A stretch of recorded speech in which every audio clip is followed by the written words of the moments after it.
There's a Greek cake called Portokalopita. It's known to be one of the most juiciest cakes. The name Portokalopita actually directly translates to the world's most juiciest cake. This is not true. I just enjoy spreading misinformation. I believe the name translates to orange pie. But regardless, it's known to be a mad juicy cake. I have learned that my favorite genre of desserts are the ones that feel wet in your mouth when you bite into them. You know, like tres leches cake and gulab jamun and...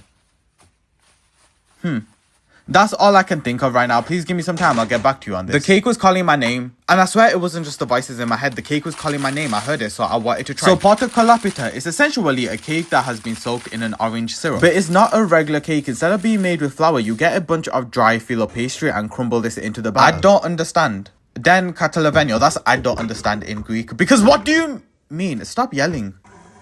It's 8 a.m. Why are you yelling? Because what do you mean a bunch of dry crumbled pastry is going to turn into a soft moist cake? This shouldn't work. It feels like witchcraft. But who am I to question the Greek? So I trusted the process. I made the orange syrup and then the cake batter. The batter was very liquidy, but not too fret. It's supposed to be liquidy, I think. Heavy on, I think, because I actually have no idea. I baked the cake and then poured the cooled orange syrup over. By the way, if you start wondering why the cake tin changed from black to silver, it didn't. You must have been hallucinating. I'm gaslighting you. Is it working? Say yes if it is. You know, when I was pouring the syrup over the cake, I could hear the sound of the cake drinking all of the syrup. Everyone stop talking, listen. I left the cake soak for a couple of hours, but then it is done. Baklava! That's another dessert that feels wet in your mouth. I told you I'll get back to you. I knew there was another dessert. I just needed time to think. Welcome to my Portokalopita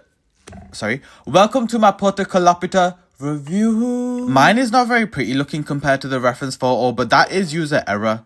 I am at fault here. Something went wrong. I don't know what happened. However, the taste, I can confirm this is in fact the juiciest cake I have ever eaten. But even though it was so wet, it still had a good texture. You would think the cake would taste mushy, but it doesn't. Also, the flavor was so flavorful. I felt like I was being punched in the face, but in a good way. It's time for me to go now. I love you. Bye.